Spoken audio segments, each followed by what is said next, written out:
Hello students, welcome back to my channel. Let's make learning easy and powerful. तो आप सभी को पता है कि क्लास 7th की पार्ट 2 बुक लॉन्च हुई है. चैप्टर 5 तो बहुत बच्चों के मन में कन्फ्यूज़न है कि ये चैप्टर इतना लॉन्ग है, इतना डाइवर्स इसमें एक्सप्लेनेशन दिया हुआ है, तो कैसे इसको कवर करेंगे. तो इसी प्रॉब्लम का मैं सोल्यूशन इस वीडियो के थ्रू आपको देना चाहती हूँ. आपने बस नेक्स्ट 30 मिनट्स इस वीडियो को अच्छे से देखना है और आपके डाउट सारे क्लियर हो जाएंगे. आप पेपर में किसी भी पार्ट से, इस चैप्टर के किसी भी पार्ट से कोई भी क्वेश्चन आएगा, चाहे वो 2 मार्क्स का हो, 3 मार्क्स का हो या फिर 5 मार्क्स का हो, you will be able to write the answer. So just have some patience and we will finish this chapter in 30 minutes. So don't need to worry. Now we will start. ठीक है. In the chapter unity in diversity man is one, जो हमने class 6 में पढ़ा था. ठीक है, जिसमें हमने बहुत सारे कल्चर के बारे में पढ़ा था, ये उसकी बात कर रहे हैं. We read that many Indians may be called migrants in the sense of people not living near their birth place और देयर ओरिजिनल कम्युनिटी. हमने उसमें पढ़ा था कि ऐसे बहुत सारे इंडियंस हैं जो जॉब के लिए, एजुकेशन के लिए एक जगह से दूसरी जगह पे जाते हैं. ठीक है. In this chapter we will explore another type of migrants. इस चैप्टर में हम अलग टाइप के माइग्रेंट्स के बारे में पढ़ेंगे. ठीक है. People who came to India from other part of the world and settle here adding some another dimension to the diversity. हम ऐसे लोगों के बारे में पढ़ेंगे जो दूसरे वर्ल्ड के दूसरे कोनों से आए और भारत में सेटल हो गए और हम भारत की डाइवर्सिटी में और भी बहुत सारे आयामों को जोड़ा. There have been many such migrants community in Indian history up to recent time. We cannot cover them all in this chapter and have selected only a few representative examples. So इस chapter में हमने बहुत सारी communities को cover नहीं किया है, बस सिलेक्टिव कम्युनिटीज़ जो हैं जिनका कंट्रीब्यूशन इंडियन डाइवर्सिटी को और रिच करने में है, बस उसके बारे में ही पढ़ा है.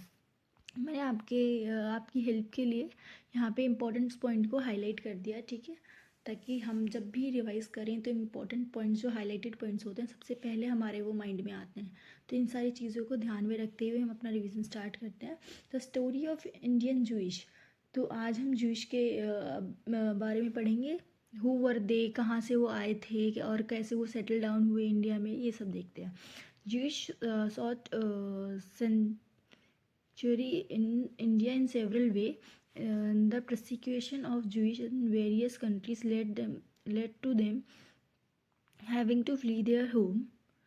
India has proved to be a safe haven where they can practice their faith without fear.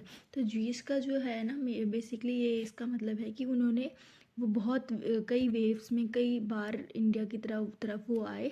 उनके रिलीजियस बिलीफ की वजह से उनको कई अपनी जो कंट्री थी उसको छोड़ना पड़ा. उसमें से एक एग्जांपल हम देखते हैं. The Bene Israel are a Jewish community that live on the Konkan coast just south of Mumbai. तो बेने मीन्स होता है सन या चिल्ड्रन. तो चिल्ड्रन ऑफ इज़राइल जो कोस्टल रीजन में रहते हैं, कोंकण रीजन में रहते हैं, जो मुंबई के पास है.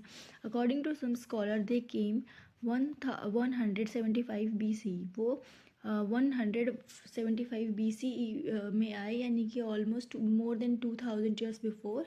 ठीक है. From the ancient kingdom of Israel. वो एंशियंट किंगडम जो इसराइल का था वहाँ से आए. On their journey this ship was caught in the storm and shipwrecked near the coast. वो जब आ रहे थे तो इसकी स्टोरी है कि जब वो आ रहे थे तो उनकी शिप जो है वहाँ पे स्टॉर्म कोई आया.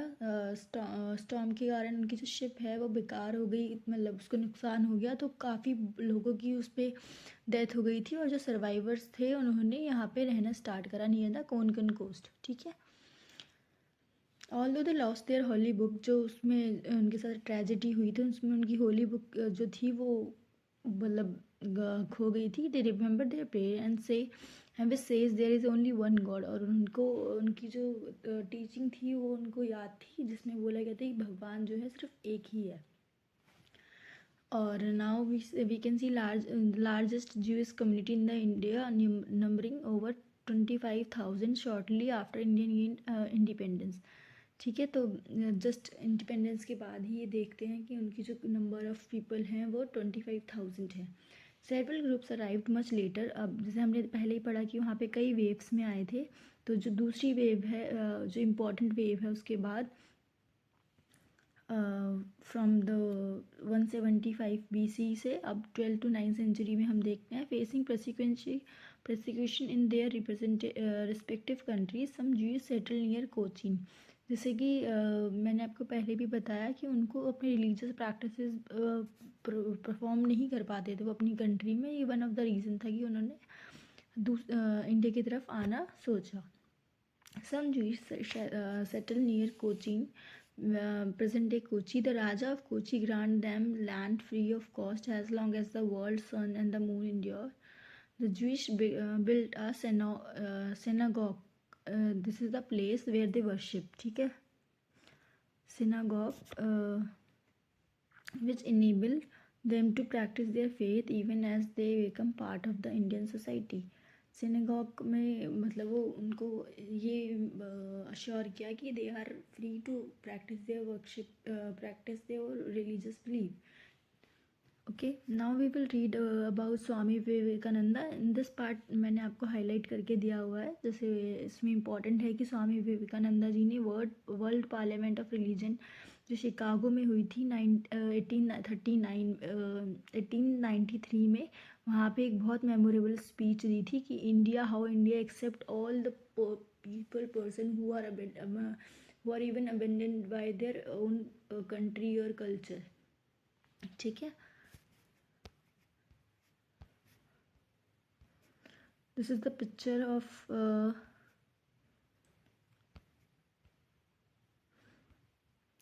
सिनेगॉग की ये पिक्चर है कोची में. ठीक है, आप देख सकते हैं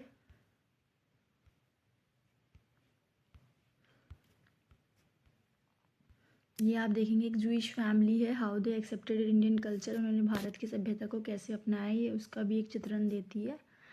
नाउ अभी हमने पढ़ा इंडियन जूइश के बारे में, अब हम पढ़ेंगे सीरियाई क्रिश्चियन कम्युनिटी के बारे में. ठीक है, from 4th century CE some Christian groups who use the ancient Syriac language in their worship and tradition faced difficulties in West Asia.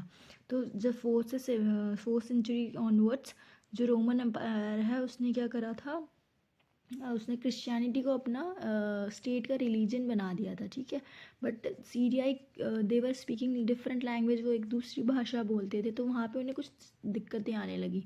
Under the Roman Empire they were sometime treated as heretics because some of their beliefs about Christ were different from those of the official church. क्योंकि उनके जो religious belief थे Christ के बारे में वो वहाँ के ऑफिशियल चर्च से अलग रहते थे. तो जो सीरियाई क्रिश्चियन थे उनको ये वहाँ पे रोमन एम्पायर में थोड़ा सा हेरेटिक माना गया, यानी कि जो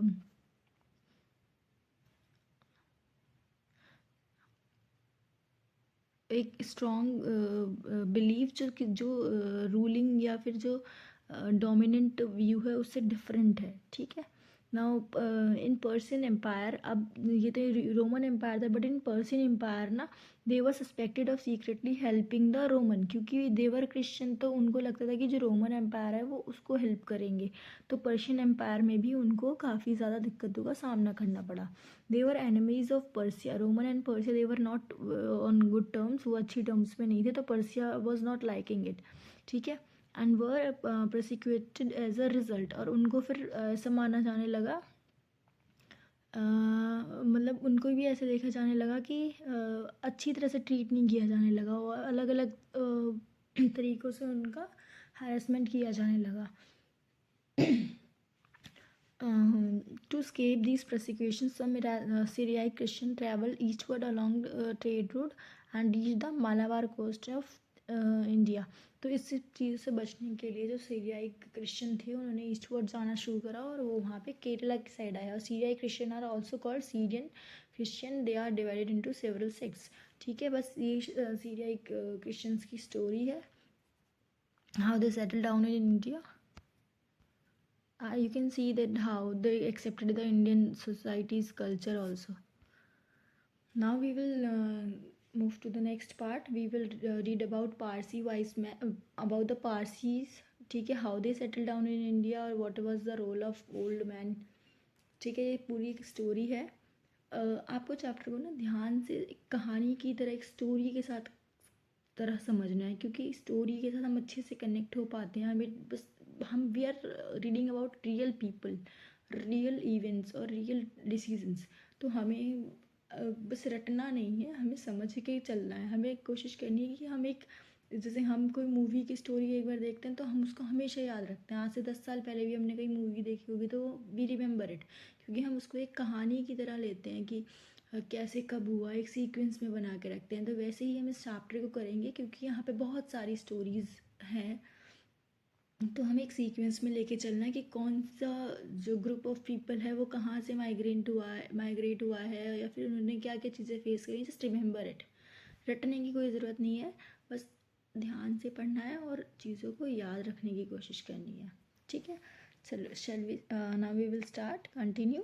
The Parsis followed the Zoroastrian came to India primarily to escape religious persecution of Parsis, modern day Iran।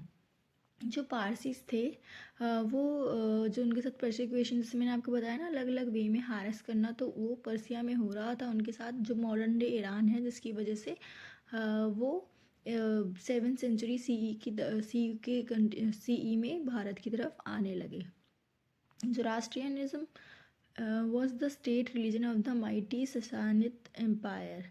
तो जो 3rd से 7th सेंचुरी तक इस एम्पायर ने रूल करा, वहाँ का जोरास्ट्रियनिज्म वहाँ का जो स्टेट का रिलीजन था। ठीक है, बट जब वहाँ पे इस्लामिक कॉन्क्वेस्ट हुआ तो पर्सिया का वहाँ पे, तो उन्होंने फिर मतलब कि उनको वहाँ से भारत की तरफ आना पड़ा। After the empire fall to Arab Muslims force to the middle of the focuses in the middle of the 7th century, Zoroastrian faced religious persecution in many forms। अभी मैंने आपको बताया रिलीजियस persecution मतलब डिफरेंट वे में उनको politically, economically उनके साथ अच्छा बिहेव ना करना। तो उनको ऐसी ही चीज़ों को देखने के लिए देखने की मतलब दे वर फेसिंग दिस। तो वो उससे बचने के लिए वो भारत आए 7th सेंचुरी सीई से। और क्या क्या उनके साथ परसिक्यूशन में हो रही थी चीज़ें, they were forced conversion of Islam. उनको कन्वर्ट करने की कोशिश की जा रही थी, रिलीजियस टैक्सेस जिद्दिया लगाया जा रहा था। And destruction of their sacred fire temple. हाँ, इसमें एक फायर टेम्पल का इंपॉर्टेंट रोल है, जो बाद में उन्होंने इंडिया में बनाया। ठीक है, तो उनका जो फायर टेम्पल था उसको ख़त्म करने की कोशिश की गई, as well as social and legal marginations. ठीक है, उनके ऊपर मतलब बहुत अलग अलग तरीके से उनको परेशान करने की कोशिश की गई। तो उसकी वजह से उन्होंने जो Zoroastrian made up the courageous choice to leave their homeland and sail across the Arabian Sea. तो उन्होंने ये चॉइस चूज़ किया कि वो अपने होमलैंड को छोड़कर अरेबियन सी की तरफ उन्होंने मूव करना स्टार्ट करा। अरेबियन सी की तरफ अरेबियन सी से फिर वो कहाँ पहुँचे बच्चे? Several group of them reach India's western coast. वो इंडिया के वेस्टर्न कोस्ट पे पहुँचे, जो आज का गुजरात है। ठीक है, और ये उन्होंने 7th to 10th सेंचुरी के बीच किया था। The Parsis carried little with them, their sacred fire and some hope to make a home in a place they had heard was safe। तो उन्होंने वो बहुत अपने साथ बहुत ज़्यादा कुछ चीज़ें नहीं लेके आए थे। वो अपने साथ एक उनकी सेक्रेट फायर, जैसे भी हमने फायर टेम्पल के बारे में पढ़ा, तो वो लेके आए थे। और उनको एक होप थी कि इंडिया में उनको एक होम मिलेगा। ठीक है, but Raja Jadi Rana was the king of Sanjan in the coastal Gujarat. तो यहाँ पे ये स्टोरी है कि राजा जो थे, राजा ज़ादी राणा, उन्होंने बोला कि वी कांट एक्सेप्ट यू, कि हमारा जो है किंगडम, उन्होंने ग्लास दिखाया क्योंकि उनको एक दूसरे की लैंग्वेज समझने में दिक्कत थी। तो उन्होंने एक ग्लास दिखाया और बोला the glass was full of milk. तो ग्लास जो था वो दूध से भरा था, जो ये सिंबल दे रहा था कि हमारे वी आर फुल, हमारी जो पॉपुलेशन है वो इनफ है और हमें और लोगों की नीड नहीं है। तो there was a wise old man from Parsis. तो उन्होंने वो शुगर लिया और उसके अंदर वो शुगर को मिक्स कर दिया स्पून से। जो दूध है वो बाहर नहीं आया और वो शुगर भी इससे मिस हो गई। तो जिससे Jadi Rana was very impressed with it. और वो बहुत इनसे बोला कि उन्होंने उसको प्रोवाइड कराया सिक्योर प्लेस उनके रहने के लिए। और यहाँ पे हम देखते हैं जो 18th सेंचुरी में पारसी फायर टेम्पल है उद्वाया, साउथ गुजरात में इसको बनवाया गया। ठीक है, बॉर्न यहाँ पे उदवाया शॉर्ट डिस्टेंस फ्रॉम द, जहाँ से पारसीज आए थे वहाँ से थोड़ी डिस्टेंस पे उदवाया आपको प्लेस मिल जाएगा जहाँ पे उनका सेक्रेट फायर टेम्पल है। This is the painting of Parsi bride. देखो हाउ दे केयरिंग साड़ी है ना, sari is a Indian part of Indian attire. तो उन्होंने कैसे अपने कल्चर के साथ इंडियन कल्चर को मिक्स करा, ये उसका एक पार्ट है। अब हम इसमें कुछ कॉमन चीज़ें देखते हैं, जो जोरास्ट्रियनिज्म है और जो वैदिक कल्चर है, वो दोनों ही एक बोलते हैं कि कोई होल्ड करती है cosmic order, holding the universe together, मतलब कोई पावर है जो एक यूनिवर्स को साथ में लेके चल रही है, जो उसको होल्ड करके चल रही है, ठीक है। और उसकी सिमिलैरिटीज़ है, दोनों ही फायर को वर्शिप करते हैं, चाहे वो वैदिक कल्चर हो चाहे वो जोरास्ट्रियनिज्म हो, ठीक है। बट यहाँ पे ना थोड़ा सा डिफरेंसेस भी हम देखने को मिलेंगे in Vedas and devas. The devas are beneficial god and the Avesta the Parsis ancient sacred text devas are evil gods. तो लेकिन जो वेशा एक पारसीज का एंशियंट टेक्स्ट है, उसमें देवास जो है वो एविल गॉड है, ठीक है, डिवाइन टूवर्ड्स क्योस। और जो अवेश्ता चीफ गॉड इज़ अशुरा, मतलब वहाँ पे वर्ड्स का ही वर्ड मतलब चेंज है। देवास हमारे में वेदा कल्चर में अच्छे बताए हैं, जो लोगों के वेलफेयर के लिए काम करते हैं, लेकिन इसमें अपोजिट है, उसमें वेदास जो है क्योस क्रिएट करते हैं और जो असुरा है वो हेल्प करते हैं लोगों की। अब यहाँ पे कुछ हमें सिमिलर वर्ड्स भी देखने के लिए मिलते हैं। सोमा डिवाइन ड्रिंक, सोम आपने ना पढ़ा होगा सोम का पौधा, तो वैसी वो होमा है। एंड होतार अप्रेस्ट, तो यहाँ बोलते हैं उसको हाउतार। फिर है यज्ञना, द फायर सेक्रीफाइस जिसमें किया जाता था, ये यस्ना। तो दीज आर द सिमिलैरिटीज़ जो हमारे और वैदिक कल्चर और पारसीज कल्चर में है, ठीक है। Now we will see about Arab merchant. Arab they were merchant first, यहाँ पे ये ट्रेड करने आए थे 7th सेंचुरी ऑनवर्ड से ही आते रहे, और उसके बाद उन्होंने west coast in the places like Kerala, Gujarat and Karnataka में सेटल डाउन स्टार्ट होना शुरू कर दिया। यहाँ पे जो लेडीज़ थी उनके साथ शादी करना शुरू कर दी। Even in Kerala they become the part of मलिप्पा मुस्लिम कम्युनिटी, और वो जो है केरला में मलप्पा मुस्लिम कम्युनिटी जो है उसका पार्ट बन गया। और इंडिया का ओल्डेस्ट मॉस्क्यू जो है चरमान जुम्मा मस्जिद, वो उन्होंने बिल्ड कराया। This is the picture of mosque, ठीक है। मैंने इंपॉर्टेंट पॉइंट को इसमें हाईलाइट कर दिया ताकि हमारा टाइम जो है हम अच्छे से यूज़ कर पाएँ।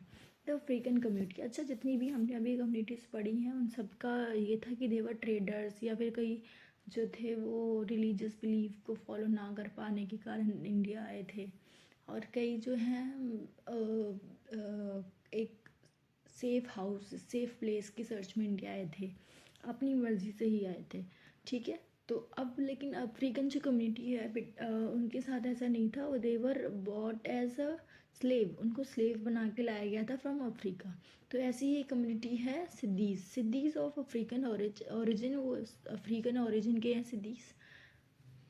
Enslaved there, they were brought to India as a slave of Arab, Portuguese and British traders between 7th to 19th century। तो different जो ट्रेडर्स रहे, चाहे वो अरब हो रहे हों, चाहे पोर्तुगीज़ रहे हों या ब्रिटिशर्स रहे हों, वो सभी उनको एज अ स्लेव बना के लाए। इन 18th century some Siddhis gained the prominent in Muslim rulers army and briefly connected part of Bengal. तो उनको कुछ पॉलिटिकली थोड़ी पावर मिली 18th century लास्ट में, ठीक है। फिर इसके बाद इसका इम्पॉर्टेंट पॉइंट है Siddis are designated as a scheduled tribe. तो इंडिया में उनको एज अ शेड्यूल ट्राइब एक मतलब उनको डेजिग्नेशन दी है। There is a lady Hirabai Lobi जो सिद्धी कम्युनिटी से बिलोंग करती हैं, जिन्होंने सिद्धी कम्युनिटी की लेडीज़ को बैंकिंग सर्विसेज और एजुकेशन और ऑर्गेनिक फार्मिंग इन सब के लिए बारे में अच्छे से मतलब कोशिश करी है पढ़ाने की, उनको समझाने की, और कैसे वो अपनी लाइवलीहुड कैसे चीज़ों को कैसे मनी अर्न कर सकती हैं, ये सारे इन सब चीज़ों की ट्रेनिंग देने की कोशिश की है, सो दे कैन बिकम इंडिपेंडेंट। तो इन्हीं सेल्फलेस एफर्ट्स के लिए इन्हें 2023 में पद्मश्री भी अवार्ड किया गया है, she was awarded. Now we will read about Armenians in India. Armenians is a relatively small mountainous country located between Turkey and Azerbaijan. ये टर्की और अज़ेरबैजान के बीच एक कंट्री है, बहुत छोटी माउंटेनियस कंट्री है और ये ईरान के पास है, ठीक है. They were also merchant who first settle on the Malabar coast in 7th century. वो भी कोस्टल मालाबार कोस्टल एरिया जो है वहाँ पर उन्होंने सेटल डाउन हुआ और ड्यूरिंग द मुग़ल एम्पायर उनको इम्पोर्टेंस और ज़्यादा मिली, ठीक है. आर्मेनियंस जो थे वो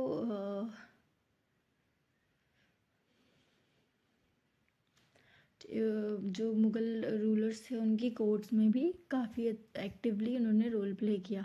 तो जो अर्लियर सेटलमेंट थी आर्मेनियंस की वो आगरा में रही मुग़ल एम्पायर के अंडर. अकबर वॉज देयर, ठीक है. और उन्होंने परमिशन दी अपना चर्च बिल्ड करने की उन्हें.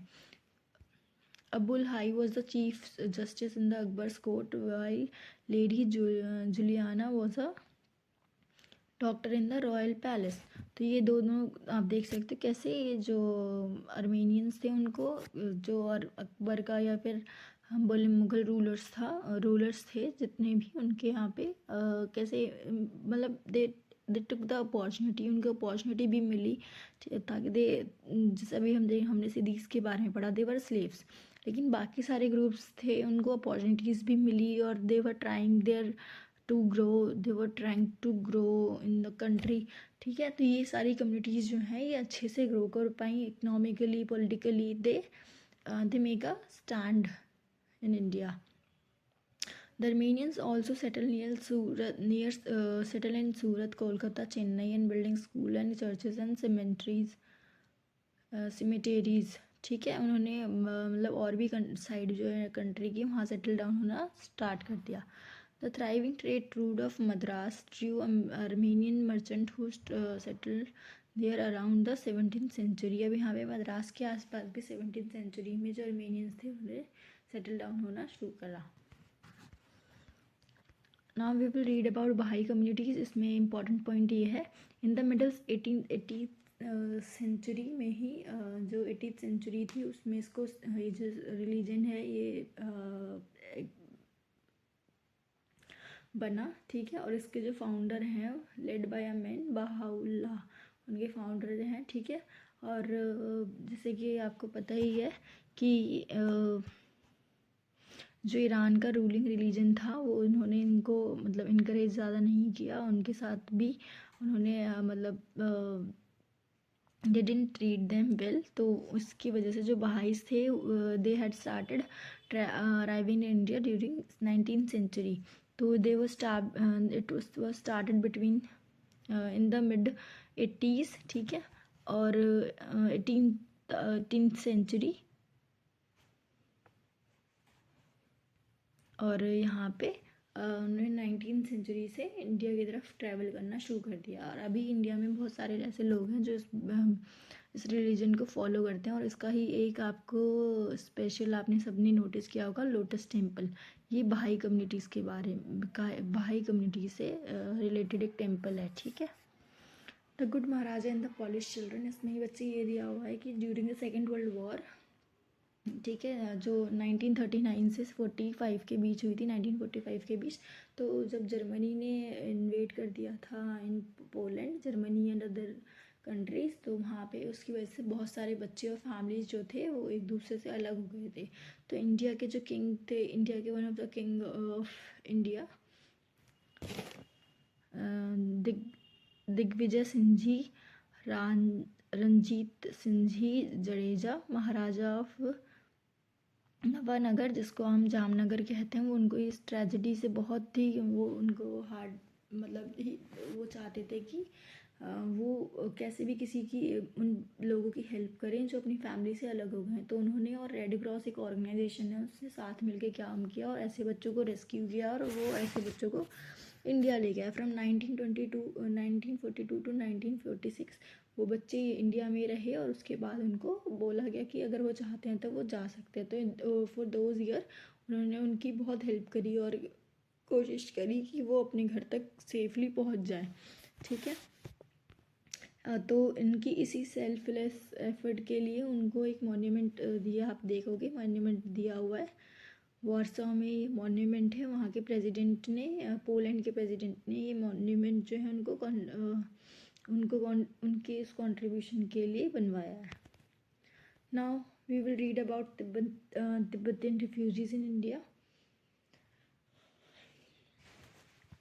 So from 7th century, the land of snow, as Tibet is sometimes called, became a center of Buddhism when its king embraced the Buddha's teaching. तो जो वहाँ के किंग थे उन्होंने 7th सेंचुरी में जो बुद्धास की टीचिंग थी उनको एक्सेप्ट किया, उनको और भी ज़्यादा अपने जो किंगडम में था और ज़्यादा फैलाने की कोशिश करी। तो वो तो आपको पता ही है कि जो बुद्धिज़्म है इट वाज फ्रॉम इंडिया, तो वो ऐसे ही इंडिया और जो तिब्बत है वो कनेक्शन में आया from 7th century. The bond become stronger. During the 7th to 13th century, जो Turco-Afghan military invaded in eastern India led to the destruction of Nalanda and other Buddhist center of learning. Many monks left for Tibet, other often taking precious manuscript of Sanskrit texts with them from 7th century onwards. तो वहाँ पे क्या हुआ बेटा, जो invaders थे वो जो उन्होंने 12th से 13th सेंचुरी के बीच में काफ़ी बार इन्वेड करा नॉर्थ ईस्ट पार्ट, जो ईस्टर्न पार्ट है इंडिया का, सॉरी जो ईस्टर्न पार्ट है उसका, तो जिसकी वजह से नालंदा और जो भी ऐसी साइट्स थी उनको उन्होंने डिस्ट्रक्ट करना स्टार्ट करा। तो वहाँ के जो मंक्स थे उन्होंने जो भी टेक्स्ट थे उनको कैरी किया और दे मूव टू तिब्बत। तो Dalai Lama such one said to be his, तो इसमें दलाई लामा बच्चे एक इनका हेड हैं जो बहुत इम्पोर्टेंट प्लेस रखते हैं तिब्बत में, ठीक है। तो वो स्पिरिचुअल हेड बने, Dalai Lama become spiritual head है from mid 17th century Tibet ruler. अब यहाँ पे एक आता है सोवा रिगपा। जैसे हमारा आयुर्वेद है वैसे ये एक आर्ट ऑफ हीलिंग है जो तिब्बत में आई है, ठीक है। तो ये तिब्बतन मेडिसिन पॉपुलर है अभी भी हिमालयन रीजन में। ऐसे बहुत सारे सेंटर्स हैं जहाँ पे ये इसको ट्रीट करने के लिए लोगों की बीमारी को ट्रीट करने के लिए यूज़ करते हैं। और आपको पता है आयुष्मान भारत जो प्रोग्राम है उसमें भी इस सोमा रिगपा को इंक्लूड किया है। तो from 1950 onwards, the People's Republic of China overran Tibet in several ways, eventually annexing it in 1959 following a popular uprising in Lhasa। तो आपको पता ही है कि चाइना ने लहासा मतलब तिब्बत को अपने अधीन लाने के लिए बहुत कोशिश करी है, जिसमें से 1959 में ही मतलब चाइना कोशिश करता ही रहा है हमेशा ही। तो चाइना ने उसको तिब्बत 1959 से तिब्बत को अपने अंदर लाने की कोशिश, मतलब तिब्बत पे अपना अधिकार करने की कोशिश करी है। तब जो वहाँ के 14th दलाई लामा थे उन्होंने तिब्बत को छोड़ा और हिमालयन रीजन में यहाँ के एज अ रिफ्यूजी रहने लगे। जो इंडियन गवर्नमेंट है उन्होंने उनको एक असाइलम दिया, ठीक है, और उन्हें एक ऑनर्ड गेस्ट, एक सम्मान्य मेहमान की तरह एक रहने की जगह दी जो धर्मशाला हिमालय में है, ठीक है, सॉरी धर्मशाला हिमाचल प्रदेश में है। और वहाँ से ही वो सेंट्रल तिब्बतियन एडमिनिस्ट्रेशन को चलाते हैं। उनकी 4 टीचिंग है जो हमारे दलाई लामा हैं, उनकी 4 टीचिंग्स है, 4 कमिटमेंट्स है, compassion, forgiveness, tolerance and the promotion of religious harmony. Now we have the conclusion part. See, it was very easy. We just need to remember some points from a particular community कि how they come India and how they established. It is very easy. You just need to learn 4 to 5 points और आप अपना answer लिख सकते हो। अब यहाँ पे इस वाले पॉइंट पे यही है दिया हुआ है कि इंडिया कैसे एक इंडिया एज अब आपको पता ही है वासुदेव कुटुंबकम उसका आइडिया है, यानी whole world is a family, पूरा जो विश्व है एक परिवार है। या फिर इंडिया हमेशा ही सर्वे भवंतु सुखिनम, यानी कि may all the creature be happy. वो सब लोग जितने भी लोग हैं उन सबकी चाहे वो लोग इंसान हो चाहे वो जानवर हो, सबके सुख के बारे में सोचता है। रहा है, इंडिया का जो कल्चर है हमेशा से ऐसे ही रहा है, ठीक है। फिर हमने जो चैप्टर 5 में पढ़ा था पार्ट 1 बुक में, तो उसमें एक एग्जाम्पल थे ना रीऑर्गेनाइजेशन वाले चैप्टर में, ग्रीक और कुशानास दे केम इंडिया टू इन्वेड, पर वो इंडिया को इन्वेड क्या करते, वो